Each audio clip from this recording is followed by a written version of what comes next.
때로는 한 사람의 이름이 한 국가의 역사 전체를 담고 있을 때가 있습니다. 오늘 들려드릴 이야기는 바로 그런 이름에 대한 이야기입니다.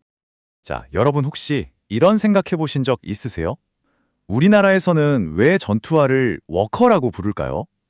군대 다녀오신 분들은 정말 익숙한 이름일 텐데요. 대체 왜 하필 워커일까요? 오늘 이야기는 바로 이 작은 호기심에서 시작됩니다. 사실 이 워커라는 이름 군화에만 있는 게 아니에요. 서울 한복판에 있는 아주 유명한 호텔 이름이기도 하죠. 어떻게 한 미군 장군의 이름이 전투화의 대명사가 되고 또 도시의 상징적인 건물 이름이 될 수 있었을까요? 그 미스터리를 지금부터 한번 따라가 보시죠. 이 놀라운 얘기를 제대로 이해하려면 좀 특별한 관점이 필요합니다. 바로 우리나라의 오랜 철학이죠. 천지인, 하늘의 때, 땅의 기회, 그리고 사람의 의지. 이 세 가지 요소가 어떻게 기적처럼 딱 맞아떨어졌는지 이 틀로 한번 살펴보겠습니다. 먼저 모든 일에는 때가 있죠. 바로 천시입니다.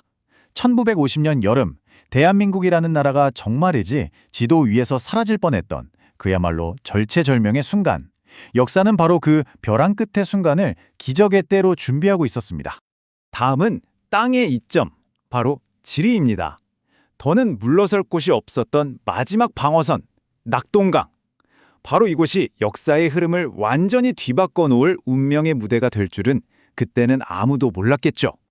하지만 아무리 완벽한 시간과 장소가 주어져도 결국 역사를 만드는 건 사람입니다. 그리고 우리에겐 바로 그 결정적인 순간, 결정적인 장소에 있었던 그 사람이 있었습니다. 오늘 이야기의 주인공, 바로 워커 장군이죠. 자, 그럼 이제 본격적으로 역사의 한복판으로 들어가 볼까요? 워커 장군이 과연 어떻게 이 절망적인 전쟁의 판도를 뒤집었는지 그의 핵심적인 전력을 한번 들여다보겠습니다. 1950년 여름의 상황은 정말 말 그대로 최악이었습니다. 유엔군은 계속 밀리고 밀려서 한반도 동남쪽, 이 좁디 좁은 낙동강 방어선에 갇힌 신세였어요. 여기가 뚫리면 그냥 끝나는 거였습니다. 이 답답한 교착 상태를 한 방에 깨부수기 위해 메가더 장군이 꺼내든 비장의 카드가 바로 망치와 모루 전략입니다. 대장간에서 뜨거운 쇠를 모루 위에 놓고 망치로 내리치는 걸 생각하시면 돼요. 적을 모루 위에 꼼짝 못하게 묶어두고 다른 방향에서 망치로 강력하게 내리쳐서 끝장내는 거죠. 이 작전이 정말 기가 막힌 게 두 개의 축이 완벽하게 맞물려 돌아가야 했거든요. 한쪽에서는 메가더 장군이 모루 역할을 맡는 겁니다. 인천 상륙작전으로 북한군 뒤통수를 딱 쳐서 허리를 끊어버리는 거죠. 그럼 그동안 다른 한쪽에선 뭐가 필요했을까요? 네, 바로 정면에서 적을 박살낼 강력한 망치가 필요했던 겁니다. 자, 작전의 흐름을 한번 보세요. 1단계, 북한군 주력을 어떻게든 낙동강에 묶어둔다. 2단계, 그 사이에 메가더가 인천으로 상륙해서 보급로랑 테러를 완전히 차단해버린다. 그리고 마지막 3단계, 고립되어서 오도 가도 못하는 적을 망치가 정면에서 꽝 하고 내리쳐서 끝내는 거죠. 그야말로 완벽한 시나리오였습니다. 그렇다면 이 거대한 작전에서 가장 중요하고 또 가장 어려웠을 망치의 역할, 이걸 과연 누가 해냈을까요? 네, 이제 그 망치를 손에 쥐었던 남자 월튼 워커 장군을 만나볼 시간입니다. 이 워커 장군, 별명이 불독이었어요. 한 번 물면 절대 놓지 않는다고 해서 붙은 별명이죠. 2차 세계대전 때는 그 유명한 패턴 장군 밑에서 직접 구르면서 실전 감각을 익힌 그야말로 뼛속까지 군인이었습니다. 이런 불가능해 보이는 임무에 정말 이보다도 잘 어울리는 사람이 있었을까 싶어요. 그의 이력을 보면 정말 평생을 전쟁터에서 보낸 분입니다. 그런데 참 안타깝게도 1950년 12월에 전선을 시찰하러 가던 중에 불의의 교통사고로 바로 이 한국 땅에서 생을 마감하게 됩니다. 이게 마치 자신의 스승이었던 패튼 장군의 마지막과 너무나도 비슷해서 역사의 아이러니가 느껴지는 부분이죠.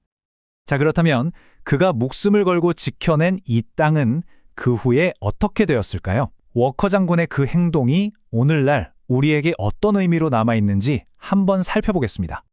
이 그래프를 한번 보세요. 1950년 정말 나라가 없어지기 직전의 위기에서 살아남았고 그리고 지금의 번영을 이뤄냈습니다.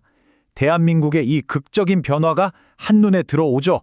이 모든 기적의 시작, 그 전환점은 바로 워커 장군이 지켜냈던 낙동강 방어선에 있었습니다. 이런 말이 있습니다. 낙동강에서 시작된 기적이 한강의 기적으로 이뤄졌다. 정말 시적인 표현이죠. 낙동강에서의 군사적인 승리가 없었다면 우리가 지금 이야기하는 한강의 기적이라는 경제 발전도 과연 가능했을까요? 그래서 처음에 던졌던 질문으로 돌아가 보죠. 전투화를 왜 워커라고 부를까요? 여기엔 재미있는 일화가 있습니다. 한국인 하역 인부들이 군화가 가득 담긴 컨테이너를 보고 미군에게 저게 뭐냐고 물었답니다. 그랬더니 미군은 자기 소속 부대를 묻는 줄 알고 워커 부대라고 대답했다는 거죠. 이 작은 오해 하나가 지금까지 이어져서 한 장군의 이름이 전투화의 상징으로 남게 된 겁니다. 이제 모든 조각이 맞춰지네요. 그가 지켜낸 대한민국, 그리고 그 번영의 상징처럼 한강이 가장 잘 내려다 보이는 언덕 위에 세워진 워커힐 호텔. 그의 이름은 이렇게 역사가 되어서 오늘날에도 우리 곁에 생생하게 살아 숨쉬고 있습니다. 마지막으로 이 질문을 한번 던져보고 싶습니다. 한 개인이 역사 속에서 내린 하나의 결정, 하나의 행동이 어떻게 한 국가의 운명 전체를 바꾸고 수십 년이 지난 오늘 우리들의 삶에까지 영향을 미칠 수 있는 걸까요? 워커 장군의 이야기는 바로 그 역사의 무게에 대해 다시 한번 생각하게 만듭니다.